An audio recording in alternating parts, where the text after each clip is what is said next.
This is how we get down. What's good, everybody? Welcome.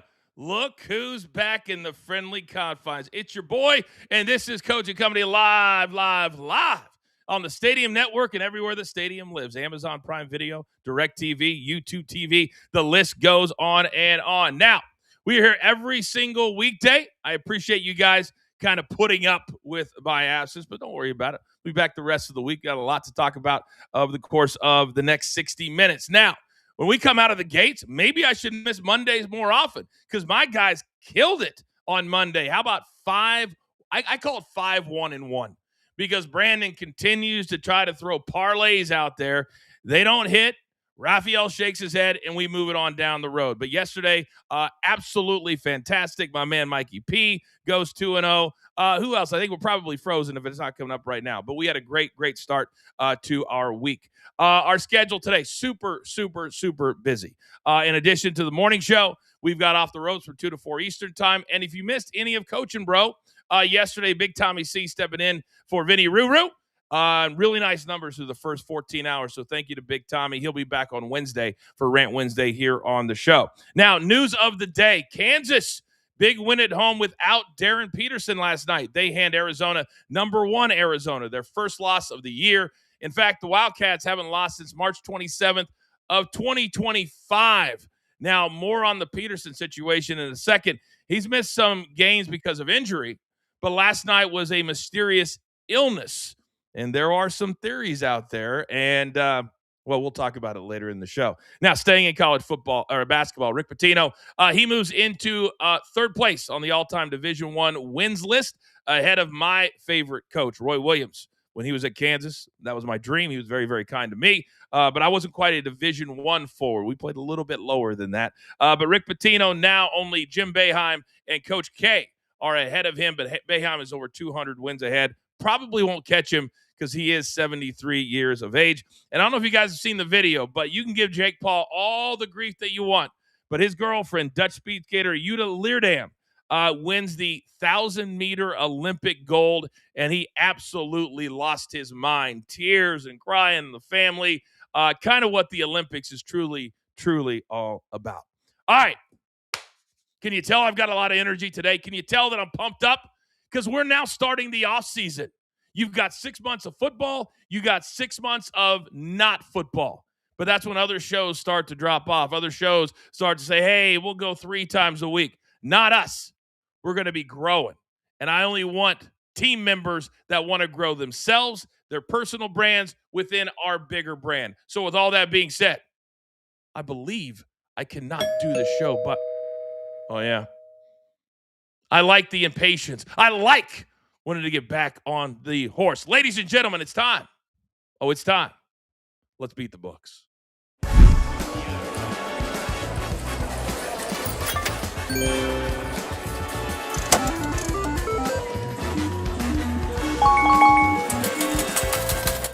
All right, look at this motley crew here on a Tuesday, and I'm going to start upper right because all of a sudden he has a little bit of energy. He does 3,700 prop bets. You got a first 3 quarters where nothing hits. Almost feels like wasted work, but we never waste his work right here. Say good morning to our numbers guy for a reason. Good morning to Raphael Esparza. Good morning, Raphael. Good morning, Coach. Good morning, family. It's a great Tuesday. Why, do you ask? Because I'm done grading prop bets. I finished last night at 10:35, so it is now college basketball time. It is Winter Olympic time. It is NBA time. And you know what's around the corner? The spelling bee, yeah. Okay, spelling bee. Get that on my bingo card. Okay, sweet. E down 4. All right, next. And I don't like to put our business on Front Street. But when I get a text 15 minutes before showtime bragging about 2 straight undefeated days, oh, he's putting a big old target right on his back where an X is right around the corner. Mikey P, you're doing it to yourself again. Good morning, Coach. Welcome back. Good morning, guys. Listen, why are Detroit Pistons centers so angry? That's what I'm focused on today. I'm taking the heat off myself. I'm ready to go 2-0 for a 3rd straight day. Do you really have to ask that question? They live in Detroit. Come on. All right, next. This man's also been very, very busy the last couple of weeks over there at Prize Picks. He's got the best damn beard in the game. Soupy, what's good, man? Oh, no! Come on! Come on! What are we doing? What's going on? You were on mute. What do you mean, what are we doing? He looks down, hits a mute. You were on mute. No, I wasn't. I was good. Boys, anybody vote? Was he on mute? Yeah, I vote. Yeah, I vote. Yeah, double hands. Oh, man. He ruins his own hello. We got to move on. He is the youngest member of our team, and he is live from Dallas, Fort Worth, the center of the sports universe, and maybe, just maybe, the Dallas Mavericks are going to head in the right direction after trading Anthony Davis. Say good morning to young Peyton. What's up, King Lettuce? Morning, guys. We now have just one undefeated team remaining as we sit here on February 10th, and that would be the Miami Redhawks, baby. Let's go. We need to know these guys because last night, we need to show them a little more love. Last night, I go up on Google, looked them up, and their 19-4 women's team came up before their men's. I mean, like, hey, Google, what are we doing? I mean, seriously. Wow. No idea. 19-4 women's team comes up before the undefeated men's. Just a second. I just got a call from the captain of the women's team. No, he said it. Yeah, no. Yeah. They would like to speak to you after the show. All right, gentlemen. We didn't graphically get to show, but that's okay. It doesn't change the fact that we were 5-1. And I don't count parlays. And I will have a conversation with Brandon the next time that I see him. Because, Raphael, that's the reaction we get right there, is when we throw a parlay up on the show. Am I right, Raphael? Yes, when I saw it, when I popped on the show yesterday, I cried a little. Just one tear, though. Just one tear. All right. But, Mikey, I'm not even going to ask today. I'm not going to ask because I know that you've got your chest out, shoulders back, chin up. So I'm going to come to you 2 straight 2-0 days. But the big question is, can we make it 3? Start us off. Let's go. Well, it's a Tuesday, and the Dallas Mavericks are playing tonight, Coach. So we're going back to the well with Cooper Flagg over 33.5 points, rebounds, and assists. For the last 4 out of 5 games, Cooper Flagg has scored at least 30 points. So if he could just get back on track, we can hit this number easily for Cooper Flagg, who is all of the Dallas Mavericks offense without Anthony Davis and some of the other guys that they traded. And then I'm going to the college hardwood once again. Auburn, minus 3.5 at home against number 19 Vanderbilt, who is down 2 or possibly 3 of their starting backcourt guards. I like Auburn to handle business minus 3.5 at home tonight. Yeah, Vanderbilt's kind of been under the radar as a ranked team so far this year. But when you're in the SEC, it's kind of like playing football. It's every night is a different, really good team that you got to face. So if you miss a couple of good players, 3.5 doesn't seem that bad. All right, I see 2 check marks there. So let's come right next door. Because, Raphael, I know you only have 1 play today, but I know that you've been focusing on also an obscure Olympic sport. Talk to me. Yeah, I wanted to post this play, but a half hour ago, only one U.S. sportsbook had this number up. USA versus Sweden, mixed doubles curling today in a couple hours for the gold medal. If they win, that'd be the first gold medal for a female in curling. These is a rematch because USA beat them already in the prelims 8-7. The number right now, USA minus 215. You can take the point spread at minus 1.5 at minus 135 or the total at 12, which is good value because both teams scored 9 points in their last game. And don't forget, they scored 15 in the prelims. Yeah, who could forget that? Who could forget that? All right, bring us back to reality. What else do you got here? We're going to take the Clippers Rockets first quarter over 50.5. I was blown away at 50.5 because this one's going to be 51.5 probably in the next 15 to 20 minutes. I looked at the book, especially what the numbers are coming in and a lot of money coming in on the over. Clippers averaging almost 29 points per game, 27 on the road. Rockets have hit this number 4 out of 5. The Rockets will control the tempo right away because the Clippers can't play defense because they traded all the way their defensive guys. I think we're going to see a high scoring in the first quarter. Yeah, a lot of teams are looking different after the trade deadline. Only 4 games tonight, but I can tell you a lot of good teams are playing tonight, including this game, Dallas Phoenix, San Antonio Lakers tonight. So we got some good games, not to mention Indiana and New York. All right, let's go upstate. No, let's go diagonal because I just mentioned San Antonio. Soupy, why do you like them so much tonight? I like them basically because there's not going to be any Luka, and they're coming off now with no rest against the Spurs, who had 2 days off. They've struggled actually against the Spurs. They've lost by more than 8.5 in the last 2 games. They are not able to defend that front court with Wembyana, and that back court with Stephon Castle and De'Aaron Fox is absolutely incredible. I think it's just going to be too much for the Lakers tonight, especially without Luka. And I'm going to go to my boy Karl Anthony Towns, 13 plus rebounds. This is that plus money. It shouldn't be because he's already averaging nearly 12 rebounds per game against the Pacers, who are allowing the most rebounds per game to opponents. And he's already has done this in back-to-back games against the Pacers. I think Karl Anthony Towns is going to have a big game tonight against. I didn't know you guys are boys. I had no clue that you guys were boys. I didn't know that. You know, because I have tickets waiting for me at MSG all the time, and I want to go check them out. You know. Yeah, you know they have that special entrance that I used to go in back in the day. The one with the little. You guys have seen it on TV. Yeah, I've never seen you go. I've never seen you go through that. I go in the other entrance on the other side. Oh yeah, you go up to. Oh, yeah. Never seen you there either. Yeah. All right, young Peyton, my guy, finishes off.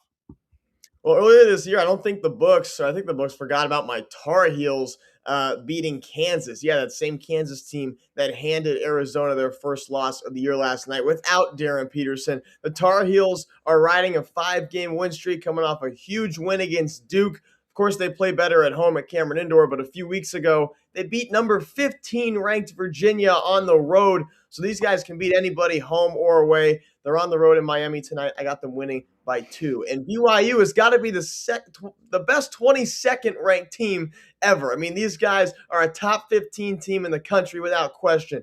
AJ DeBonsta, Richie Saunders, Kiba Keita, Rob Wright. These guys are really impressive. And yeah, okay, they shouldn't have lost to Oklahoma State, but these guys are not losing to another unranked team, and Baylor is just terrible this year. Even the Horned Frogs beat them.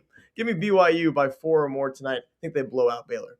By the way, kind of bearing the lead on North Carolina, one of the great comebacks of the season in their biggest rivalry on Saturday, hitting a last-second 3. Amazing to beat Duke. They didn't even hold the lead like the entire game. It was absolutely bananas. A couple of things. Shout out to our man Carl in the chat. He's made 100 picks. I told you a couple months ago, you want tennis?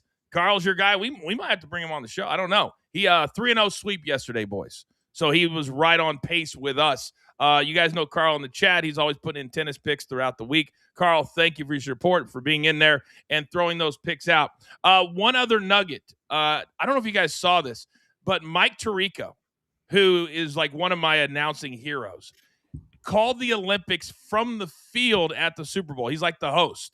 Then he called the Super Bowl. And then 18 hours later, and I don't know how long a flight is from LA or San Francisco to Milan, old boy was on the set in Milan hosting primetime last night. Have you ever seen an announcer more dedicated to all the sports than my man Mike Tirico? But the one last thing, he just had to take it off. I remember talking to him. He was one of those, he wanted to keep a little bit of that hair. You remember, you know how it is. King Les, we've offered many times to have you shave your head. You won't do it. Tirico had to do it. Or Soupy shaving the beard. It's going to happen one of these days. All right, gentlemen, well done. I'm still trying to think what kind of merch giveaway we're going to do if we have 4 straight. So producer man says 12 hours in a private jet. 12 hours and 25 minutes. We have the best producer in the game, too. How quickly do we get that nugget? All right, gentlemen, well done. All right, we're just getting started. I love the energy today. Absolutely. Coming up on the other side, a little more Super Bowl fallout. How good is Drake May? How much is Sam Darnold worth? Should we hold it against him that he didn't shake hands? All of that coming up. Then in 20 minutes, the old faithful one word is back. This is Coaching Company live, as always, right here on Stadium.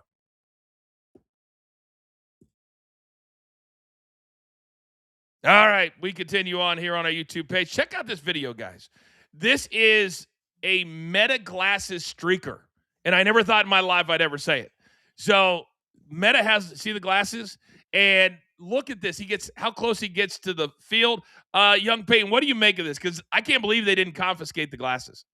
I mean, the quality, right? Let's go. I mean, this is fantastic. This is high definition, 4K at its best. I mean, this is how I would streak the field if I was doing it. Oh, wow. Maybe we'll do that next year with young Peyton. Mikey, what do you make of this video? I like the first guy who jumps off as a distraction. And then in a lot of sports, we call it a business decision. You'll see here at the end, he notices the Patriots player. Yeah, that's a business decision, bud. Way to go down. Raphael.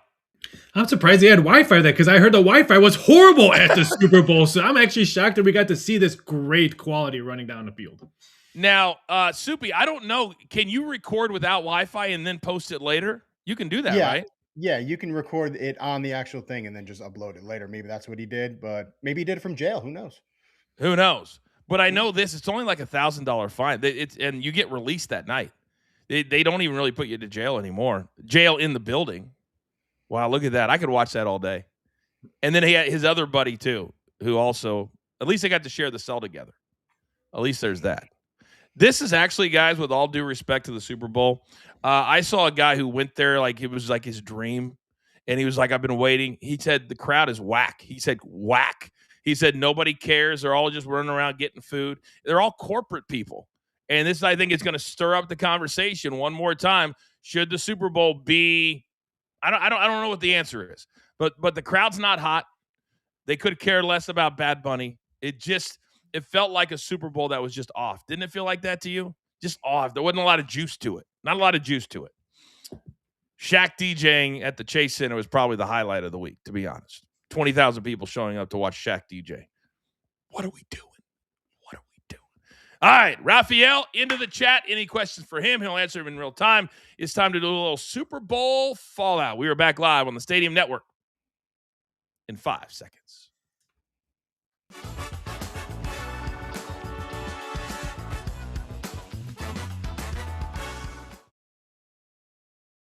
All right, welcome back, everybody. I am the coach. This is Coach and Company live on Stadium. If you're watching on YouTube, you want to be completely interactive, we encourage you to do that as well. On your way in, hit that like button for us. If you're not subscribed already, do that as well. And you can also always watch on our X account. All right, gentlemen, we still have some more Super Bowl fallout that we need to tackle and get to. So I want to piggyback. I want to go all the way around. Let me see my guys to see what order I have to see if I'm happy with this. Okay, I can deal with this. Mikey, Soupy in the middle, and my man, Young Peyton, will close it out. Question number 1. So much has been made, Mikey, about Drake May's performance and not really waking up until the fourth quarter. How big can he be based off of what we saw this year, but also in the sport's biggest game? I think New England needs to identify their biggest issue. Yes, it was the offensive line on the left side, but those are rookies. So you're trying to address that by bringing in younger players. Now it's time to go get a true, legitimate number 1 wide receiver. Stephon Diggs is on the back half of his career. He's not the guy. Hunter Henry cannot be the guy. He's not Gronk. So New England needs to get a number 1 wide receiver. And I think we'll see an unlocked Drake May. Yeah, I think Drake May's potential is astronomical. Just to get to the Super Bowl in your second year, that's a feat that very few have done. It was the offensive line. It's the young offensive line. Even when Seattle wasn't blitzing, they were getting to him, making him scramble, forcing bad throws. So I am not putting this performance on Drake May at all. Yeah, it was really impressive what Drake May was able to do with that receiver core he had. He had a lot of really good receivers, didn't have the go-to. It kind of reminds me of the receiving core they have in Green Bay right now. But yeah, Drake May was horrible in the Super Bowl. And yes, that interception was one of the worst things I've ever seen. But the poor guy was running for his life on every play. I mean, it just catches up to you at that point. And mentally, you're trying to do too much when you've got yourself in such deep of a hole like they did in the fourth quarter. So the offensive line is what put him in that position and what forced him to make that bad interception play. But a great game, or a great season for Drake May. Just didn't end up what we wanted. Yeah, I think that we have this false narrative that whenever a quarterback gets to the Super Bowl, they always play great, or they always should play great. And I think there's so many things that are outside of the norm of a normal game, and I wish the NFL would address that as well, because the start of the games always suck. I think, Mikey, I heard you say yesterday the Patriots have never scored a first quarter touchdown ever in the Super Bowl. There's a reason for that. You're making these players stand out on the field for damn near half an hour. They never do that during the regular season. So a lot of those things need to change. They probably will not. All right, question number 2. There's a video out there, and there's some unwritten rules that you do in football. The head coaches always shake hands. The quarterbacks always shake hands. Problem is, Sam Darnold got caught up celebrating with his team, and poor Drake May was left at the middle of the field looking, and some big lineman came over and gave him a hug and was like, okay, I'll be your consolation prize. Should we, Mikey, be giving Sam Darnold any grief whatsoever for no post-game handshake? No, it slips. Guys, Sam Darnold is a Super Bowl champion after playing on 5 teams, right? Like he had the ultimate road less traveled. He gets his moment. He's taking it all in. He almost forgot how to play quarterback in the Super Bowls. Never mind shaking Drake May's hand. I'm not mad at him. I don't think so at all either. That moment was so huge for him, especially with everything that he has gone through in his career. I think he just got caught up in the moment, and the media and everybody was swarming him as soon as that clock hit 0. So no, I don't fault him at all. I understand that after the games, they literally have people to walk them to midfield so they can shake hands. And Drake May was standing there, waiting for Sam Darnold. But I think we need to cut Darnold some slack here. He just won the Super Bowl. The Super Bowl is only getting bigger, meaning there's a lot more people on the field who probably don't belong there. So the commotion down on the field makes it so hard to go and shake hands with one specific guy. So I'm going to give Sam Darnold some slack. Whoa. Wait a second. Are you telling me all those people that we see on that screen right there don't need to be on the field at the end of the game? It used to be a world where you couldn't get on the field. And now it's like everybody, come on out. Come on out. Oh, you're an influencer. I saw you on TikTok. Let's go. Come on out. Let's go. Brutal. All right, let's stay with the Sam Darnold theme because we now know that the finances in the NFL have gotten crazy. And you've got Dak at around $60 million. Patrick Mahomes is always between 50 and 60, even after he changes it every single year to make it team friendly. So that's kind of an A-plus quarterback contract. But now that Sam Darnold has won a Super Bowl, although numbers not good at all, Mikey, where does he land as far as financially with what could be obviously the biggest contract when it comes up of his career? Yeah, he just signed a 3-year deal. He's looking at about $33 million right now on his current contract. I think that's exactly where he should be. Sam Darnold's not an elite quarterback, but I'm ready now to put him in the higher echelon of the second tier in quarterback class. So I'm going to say he's right where he should be at about that $33 million range. Yeah, I think right now in that second tier is right where he belongs. I'm not going to say that he is elite, but in that system with Seattle, he works perfectly. He made JSN an elite wide receiver. That was on him. So I do think he is a second tier. He's not at that upper echelon yet. I don't think he's a Lamar Jackson or a Josh Allen. But if he has another great year next year, he could get there. He didn't play a great Super Bowl. Let's not forget the first touchdown wasn't scored until the fourth quarter.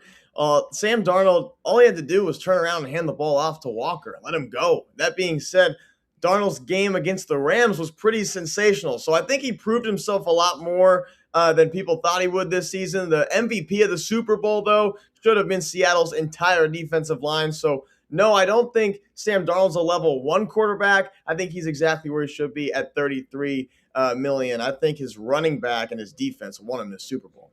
Yeah, that's kind of where I land on it too. That he's, the $30 to $40 million. It wasn't that long ago when $25 million was an A-plus list quarterback.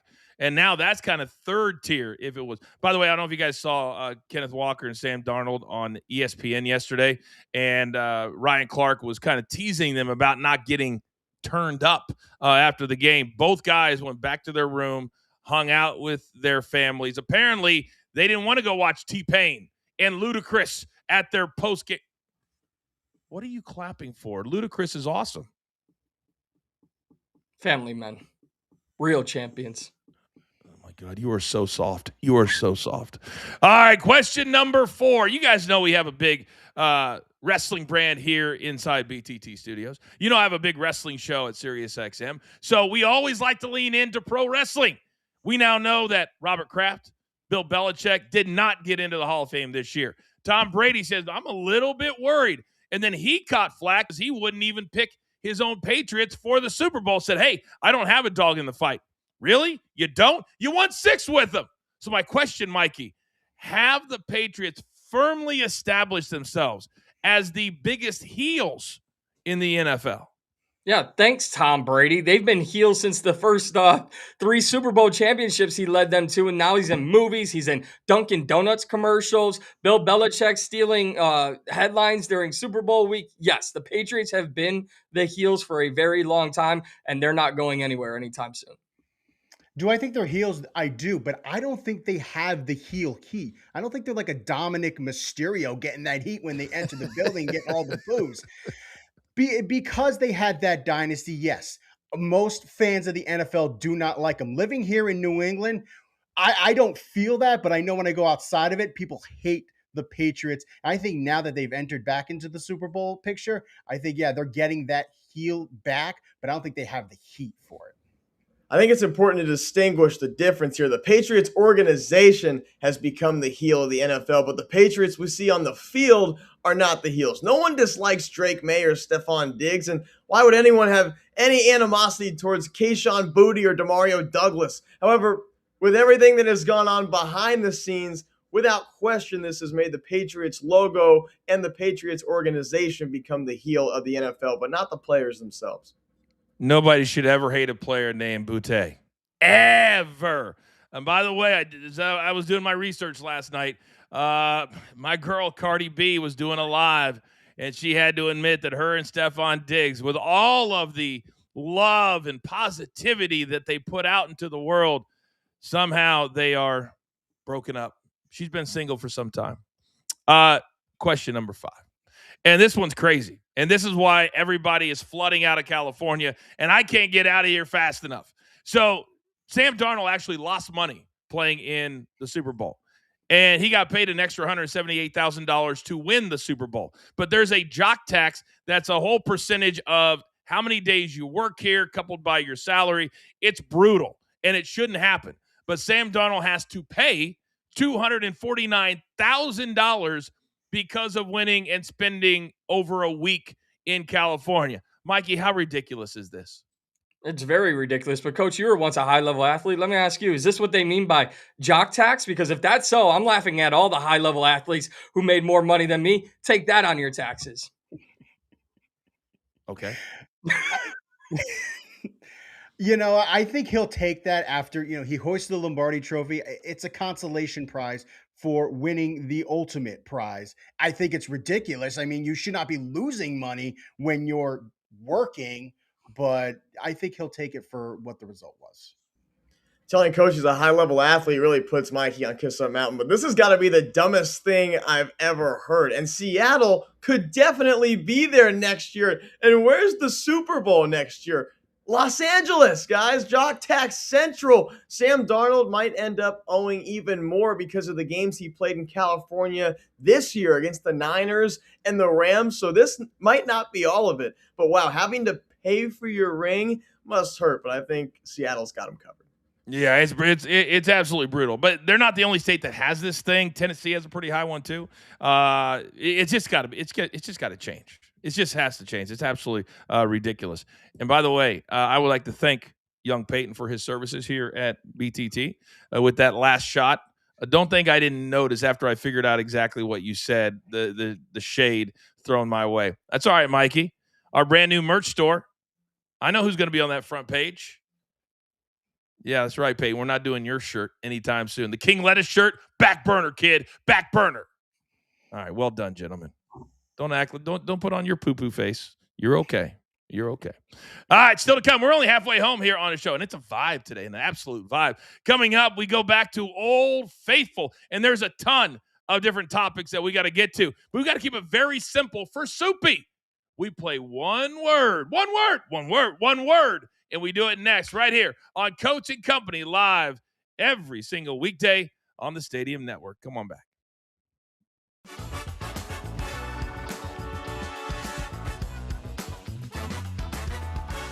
All right, guys, there are some really ridiculous punishments for anybody who finishes last place in a lot of fantasy football leagues, but this one's awesome. So this dude finished last in his fantasy football league, and the punishment, he had to fly to Mumbai, India, and watch the Super Bowl by himself at 5:30 a.m. local time. I don't know how much it costs to fly to India, but he could have only had less than a month as far as when he could purchase the ticket. So I'm guessing between 8 to 12 grand. Mikey, is this too much of a punishment? I would like to know all the details, who footed the bill for the flight. But you know what, Coach? This guy covered a lot more ground than the Patriots did in the actual game. So props to him. At least he was productive on Super Bowl Sunday. Subi? I've been in hundreds of fantasy football leagues in my life. I've done some of the fantasy punishments, but I don't necessarily like ones that make you pay an exorbitant amount of money just to fulfill. I will do some of the ridiculous sort of my fantasy football team sucks signs in certain places. But I think when you got to pay a lot of money and travel halfway across the world, that's not for me. Yeah, that's the biggest thing for me here. It depends who split the. Did they all split the bill? Maybe, but I don't know. If he had to pay for it, I mean, he was probably sitting in his bed one night, late at night after his last loss or something, and he's just on his computer buying a plane ticket. And his girl's probably, honey, what are you doing? I have to buy a trip to India. When did we start getting so soft? Why are we so soft? He finished last. He had 17 weeks to not finish last. Here it is right now. I suck at fantasy. There's that sign that you talked about, Soupy. This poor guy, and he had to watch it on his computer. Couldn't even have it on TV over there. Had to watch it on his computer. Oh, I don't even know if they have Wi-Fi and he does look like a guy who just spent a lot of money on a ticket. But I promise you next year, he's going to spend a lot more time on that team, won't he? Won't he? Sometimes you got to learn your lesson. Sometimes you got to learn your lesson. What'd you say? You got to hit those waiver wires. Got to hit them. We're back live in 5 seconds.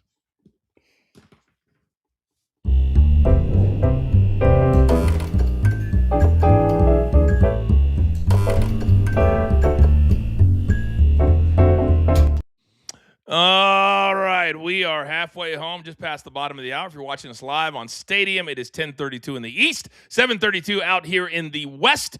If you're in the Mountain Time Zone, well, it's 8:32 as well. Shout out to Vinny Ruru. Our man, Rafael Esparza, he's in the chat. Any questions for him? He'll answer them for you in real time. Now, we haven't played One Word in a while, but in our off season, this is a game we like to go back to, and we like to tackle a lot of different topics in the process. Now, gentlemen, there have been a lot of, and I don't want to make light of the story, but it's not us. There's been a lot of different, sometimes tragic stories of high-level draft picks in football, in basketball, that have the opportunity to set themselves up for life, and then they make a really, really dumb decision in a vehicle. But this one might take the cake. James Pierce Jr., a first-round draft pick for the Atlanta Falcons. His mom on stage last week at the NFL Honors talking about her son, his character, what a great young man he is. And then this story comes out. He was dating a WNBA player, Rakia Jackson, for over 3 years. They broke up. She tried to block him. He was like, that's not happening. He goes over, follows her to a police station where he then decides to ram her car, ram a police car, ram a police person, police officer, and then there's about 8 or 10 felonies and charges that he is now facing, and he was a first-round draft pick. Mikey, let's start with you. One word on this insane story. Terrifying. It's a bad look for James Pierce and the Atlanta Falcons. You're coming off a great rookie season. You have a whole new wave of coaches. None of that matters anymore because your character as a man, as a person, completely overshadows what you did on a football field. The Falcons now have a problem. The NFL has always had a problem when the offseason hits. Not a good look for anyone involved. One word, 3 letters, WTF. Watching that video, having him being taken down by 8 policemen, it took 8 policemen to take him down, and especially now with all these felony charges, it might be at least a year before we see him on the field, if ever again. He was a promising young player, but I think that could be over. Jail, because that's where he's going. He's going for a long time. This story is insane. This guy is in trouble, and we won't see him play. And like Soupy said, we don't know how long that will be, but I don't think we're going to see him play again because he used his car as a weapon. So jail is in this guy's future. Yeah, my one was crazy. It's absolutely nuts. Even if you're emotional, I mean, this is literally in a matter of 15 minutes throwing your entire life away. It's absolutely crazy. And the more details that come out, I can't believe that this even happened. I really, really can't. All right, topic number 2. Jason Tatum. There are times to tear your Achilles or tear your ACL. The playoffs, well, that would be the worst time because these injuries, even though there's been a lot of advancements in medical over the years, it's still a year before you're fully back. But he just got cleared to practice with their G League team. And he's going to practice a little bit, and then they're going to evaluate him, then send him up to the Celtics. But it's going to be one full year when we get to April, May, that he would have torn his Achilles. So we've got about 2.5 months left of the regular season. Mikey, one word on the possibility of Jason Tatum getting back on the court this year for the Celtics. Thrilling. You're talking about a team that's overachieving right now, getting quite possibly a top 5, top 10 player in the league back into their lineup. The last time the Celtics had this, Kristaps Porzingis was down with the G League team for 8 days. Now, that's not Tatum's schedule. He's going to take a lot more time than Kristaps Porzingis did. But once Zero steps back onto the court, the Celtics are a serious threat to run the East. Slim, we've heard this story before. Even Aaron Rodgers a couple years ago when he tore his Achilles, he said he was going to try to come back for the season. He didn't.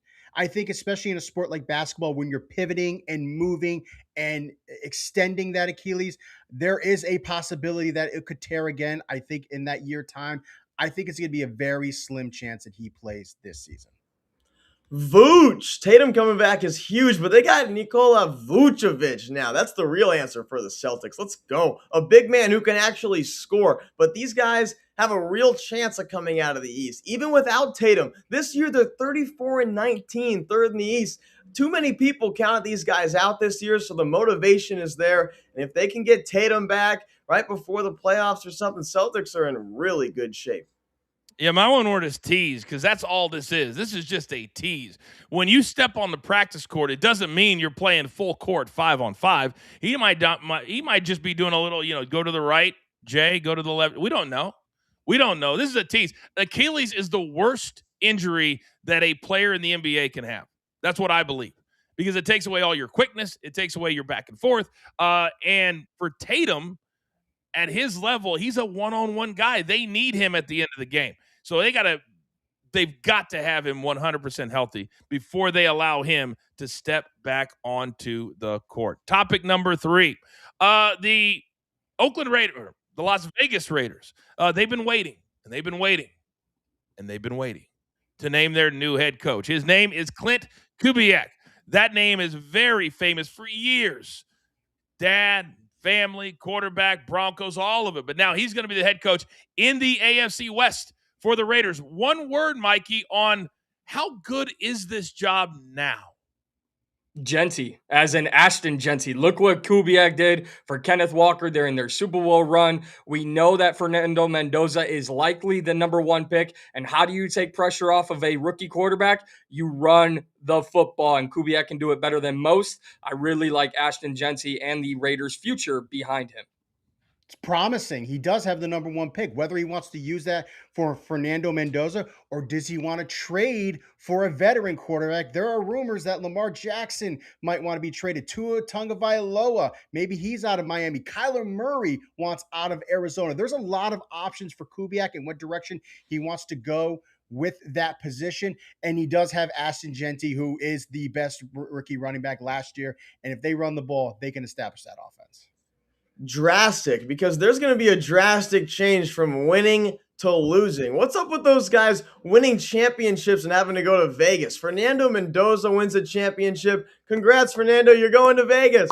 And now Clint Kubiak wins a Super Bowl. Congrats, Clint. You're going to Vegas. Maybe you think the Rams purposely didn't get those 4 yards they needed to beat the Seahawks, so no coordinators had to go to Vegas. But this is brutal. But this is a drastic change for Clint Kubiak. Yeah, I think he was asked on the field after the game. Did you guys see the interview? He was asked, "Are you sure you're going?" Hell yeah, I'm taking. He was like he had to reaffirm to himself that he was actually going to go. I mean, right now the Raiders, I believe, are paying 5 head coaches at the same time.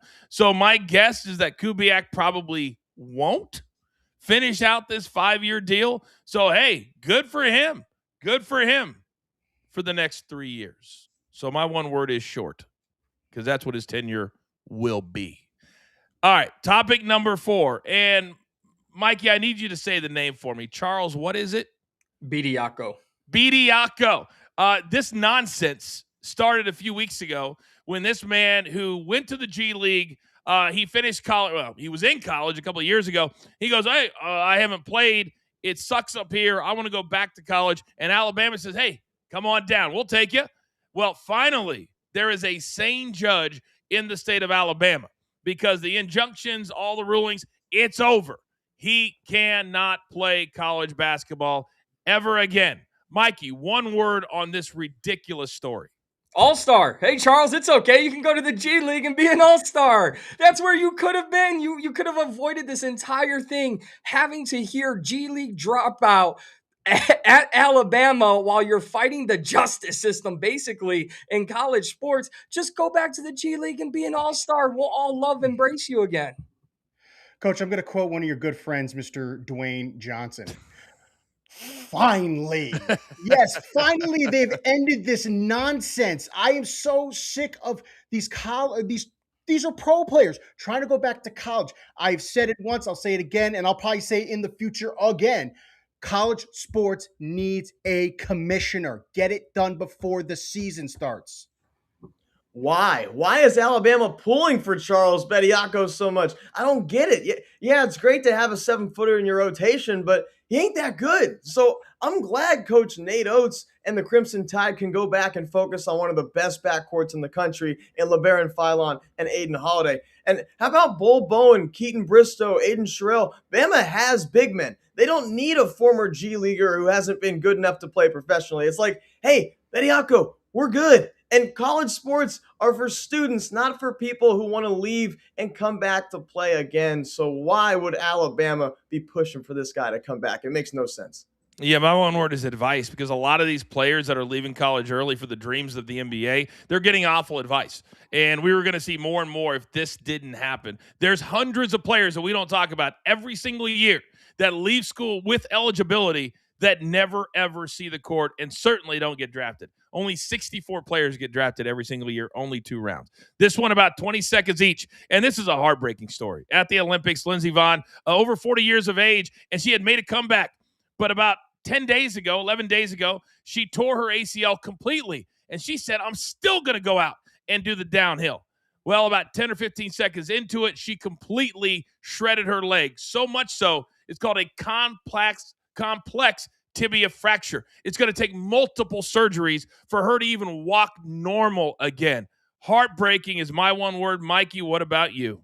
Grit. She could have easily walked away years ago, try to come back, try to do it through injury. Did not happen. It's heartbreaking, but I give her props for grit. Courageous. You know, she had that torn ACL. This is sort of reminiscing of Carrie Strug back in the 80s doing the gymnastics with that ankle injury. You know, it didn't unfortunately work out for Vaughn, but it was courageous for her to do it. Unrelated. She says this injury is completely unrelated to her torn ACL, but we all know that if we tear an ACL, those turns she was making might have been slightly different than the turns she was making before her torn ACL, but the torn ACL was completely unrelated to anything. Yeah, whenever doctors say that and you're, oh, well, they're the medical experts, you start using other muscles that you normally wouldn't use, and that leads to it. And 1,000%, Peyton, you are right. But, man, I'm so glad that it didn't get really a super close up, because a complex fracture usually means the leg's going in 2 different directions, which always makes me throw up. And then airlifted off the mountain. Awful, awful, awful, awful. We wish her a speedy recovery for sure. All right, coming up on the other side, are the Utah Jazz tanking without telling us they're tanking? We'll discuss that as we get into the NBA. We're getting closer to the All-Star break. This is Coach and Company live on Stadium.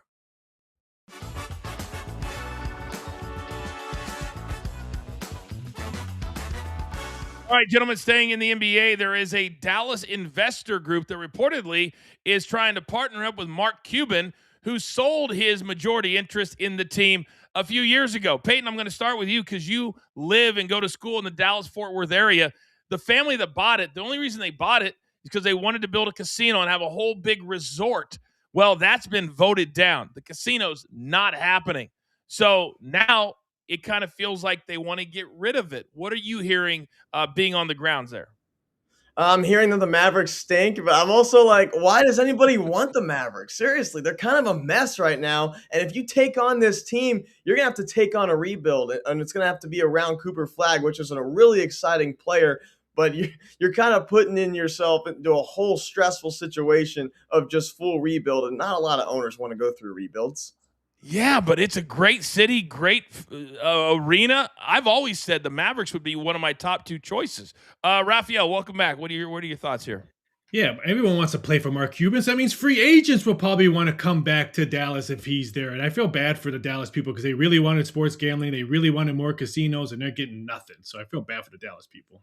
Mikey.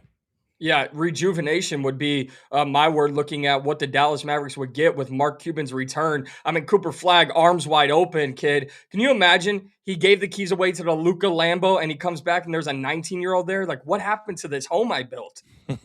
Subi. Mark Cuban is one of those few owners that has such a good reputation. It seems that everybody loves. I think if he came back as that full owner of the Mavericks, I think people will want to come back. And you do have Cooper Flagg, who is looking like a great foundation to build a team around. Yeah, remember, guys, almost every single team in the NBA makes money. It's kind of like the NFL. If you just get out of the way. I mean, James Dolan, who I worked for years ago, owns the Knicks. Maybe the most inept owner in sports, and is still a billionaire. Why? He just stays out of the way. Just lets the money come in from the TV deals. So, to me, I would jump all over it. Mark Cuban, we need him back in the NBA. He's a great owner, great personality. I actually got to watch up close and personal him getting the RKO. We're back live in 5 seconds.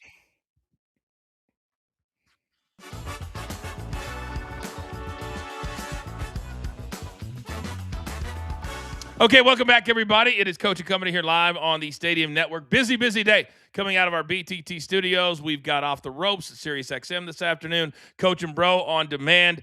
So subscribe to both of our YouTube channels if you so choose. Before I get to the Utah Jazz story, Raphael, I got to bring you back in because this one, and this is just starting to catch a little bit of steam. Last night, Kansas playing number 1 Arizona. And right before the game, Darren Peterson, who's missed now 11 games because of injury, he gets pulled out because of an illness. All of a sudden, there is all of this money coming in on Arizona. And so now the chatter is starting to go because we've seen the stories, haven't we, with these smaller college players and this issue with gambling. What do you make of the story that you're hearing on this one? This is not one of the stories we've seen in a couple of weeks. We've seen a couple college games that have been circled saying that there's some kind of suspicious gambling. This one did not hit the radar. We are hearing he was a little bit sick, but he could probably be the number 1 draft pick in some states. That's why I think this is happening. $4 right now to be the number 1 draft pick. What is it? -$4. He's great. He is absolutely great. Peyton, just the fact that this even comes up is unfortunate, isn't it? Yeah, it just seems like he never wants to play in really big games, which is really frustrating too. A lot of these ESPN games that are nationally televised, him not playing is really rough to see. And everyone wants to see him play Arizona, of course. But you know what? Kansas handed them their first loss anyway because Melvin Council Jr. took over, and he did when Darren Peterson wasn't there earlier in the year against North Carolina State. He had 36 points in that game. Melvin Council Jr. is their go-to guy when he's out, and he just took over last night. Yeah, 3 players actually combined for 64. They're 82 last night for Kansas. Real quick, Mikey, on this one, I'm not accusing, and nobody's accusing. It was a very weird situation, but usually it goes the other way on the betting, doesn't it? That whoever bet on Arizona, they come out, blow them out because the number 1 pick is out. Whoever bet on Arizona, well, they were ripping their tickets up last night. Shout out to Bill Self, right? I mean, this guy doesn't lose on Big Monday after the Super Bowl in his college coaching career. And this is just a well-coached team. If you're looking at the Jayhawks and you ever want to fade them because Peterson isn't in the game, yeah, that's not the smart move. At this point, he's a luxury to have on the court when they can actually have him. So for me, it just comes down to Bill Self and the coaching job he's done there. And a lot of teams would love to have Darren Peterson, including the Utah Jazz, because, Soupy, as I come over to you, Will Hardy, who I actually like as a head coach because he gets into it every single night. He had some interesting comments last night that he wasn't even thinking about putting his top line back in a game that was competitive. They beat the Miami Heat, one of the better teams in the East, and yet all of his starters were sitting on the bench. And you read in all these articles things like poor defensive execution, lack of effort, prioritize the development of younger players. Then other people are saying they're just flat out tanking. Your take? Yeah, it sounds like he's saying the quiet part out loud, that he is taking out your best players in the fourth quarter when you're competitive. He did this the game before too, and this time the Jazz lost. This time he didn't get what he wanted. Hey, Jaren Jackson Jr. has got to be happy. You know, he gets traded and he gets like a little vacation. He doesn't have to play in the fourth quarter, but yeah, the Jazz, they're definitely tanking. Oh, Raphael, from a betting perspective, what would your advice be on anybody that's, leaning into the Jazz? They're an over team, but if your best scorers aren't in the game, that takes a lot of points away. Yeah, they're an over team, and you fade them in the second half. That's what you definitely want to do when you play Utah. But it's a deep draft, so I don't want to say they're fully tanking, because you can miss the number one pick and still get 2, 3, or 4 really good picks in this draft coming up. Peyton, what do you make of this? Will Hardy gets on his players all the time. We see it in a lot of timeouts. We see him up close in camera angles and all that stuff. But the NBA regular season has just become a complete joke, especially from teams who don't want to win. It's embarrassing. The Sacramento Kings, I think, are the most evident of it right now. They got DeMar DeRozan out there and guys who we've seen winning for years, and they're tanking. It just doesn't feel right. Seeing DeMar DeRozan going at it with guys, but not really, because he doesn't really want to score. So what do you even do? Does he do a turnaround jump shot but not try to make it? It's weird how it works, and I don't know how you fix this, frankly, if you're the NBA. All right, they're going to certainly have to figure that out. Maybe never. All right, we're coming off a 5-1-1 day on Monday, but it's all about what do we do today. It's time. Let's lock it in.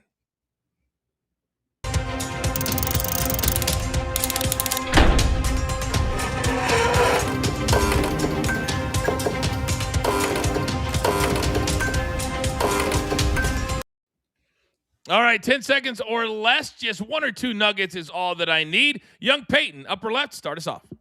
Give me North Carolina by 1.5 in Miami. Caleb Wilson has just been incredible, and Seth Trimble is going to carry over that game winner he had against Duke. And the BYU Cougars are still one of the best teams in the country, despite their 4-game skid. I love them in a bounce-back spot tonight to beat up at Baylor in Waco, who stinks out there in Waco. Give me BYU by 4. Soupy, let's go. Spurs minus 8.5 against the Lakers. Spurs have already covered this number in the last 2 games against Los Angeles, and that was with Luka in the lineup. Luka's not in this game. Take the Spurs minus 8.5 and give me Karl Anthony Towns, 13-plus rebounds against Indiana. He's already done this in the last 2 games against the Pacers, and the Pacers are allowing the most rebounds in the league. Raphael, what do you got? I'll give you a USA Olympic note. Canada plays women's USA hockey. Canada just announced that they're resting most of their starters for this game, so USA should have an easy W against Canada. And in my only play, Clippers-Rockets first quarter over 50.5. Rockets catch just 4 out of the last 5 first quarter bets. They're going to control the tempo. This one should fly over. Tempo is what it's all about when you're betting a first quarter play. Mikey P, bring it home. Cooper Flagg, 33.5 points, rebounds, and assists combined. He's scored at least 30 points in 4 of his last 5 games. I love Cooper to hit this spot tonight. And then Auburn, minus 3.5 versus Vanderbilt, who's banged up in their backcourt. Auburn at home should cover that minus 3.5. All right, very, very good. Raphael, my God, make me a little bit smarter. We're going to the NBA court to one of the bigger games today. 12 of the San Antonio Spurs' last 13 road games have gone under the total. Wow. All right. So they're playing at the crypto.com.net.org arena tonight against the Lakers, I believe. Yeah. And last night, Oklahoma City in this same arena beat the Lakers by 9. So they covered the 8.5 last night as well. The Lakers right now have 6 straight home games. 6 straight home games. Absolutely crazy. That Grammy run. So they play on the road for like 2 weeks. That's why they get I forgot. They're kind of like the Spurs with the rodeo, right? Yep. Where they have to. That's right. The Grammy run. I forgot. That's all right. It's all right.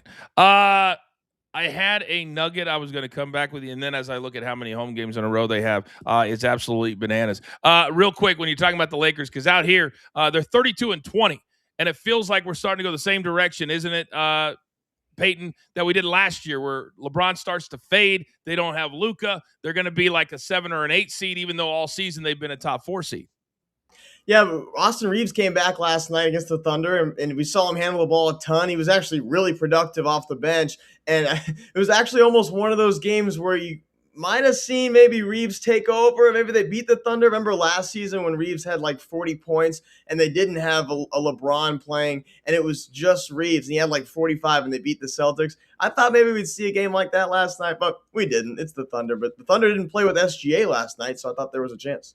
They have a bunch of guys, Mikey, that are hurt right now. And I think right now, as we head into the next month and a half, we got to get very creative. We don't do a ton of betting here on the show, but get very creative with the NBA because right now a lot of players are sitting out. I got a new prop challenge for Rafael, Coach. Over under the amount of fights we see per week in the NBA. Set it, Rafael. I'm taking the over. Let's go. What did we have last night? 2 or 3? 2. 2? And they were pretty good. They weren't bad. They weren't bad. Pretty good. Gentlemen, well done today. Well done today. Great job. Great analysis. That's what this show is going to kind of turn into, is a little bit less betting, a lot more analysis, and having fun talking about the world of sports. Producer man, give me that one shot. It's now time for all of you to go out into the world, pay it forward, be kind to one another, and understand this. There is only one thing left to do. And I believe you all know what that is.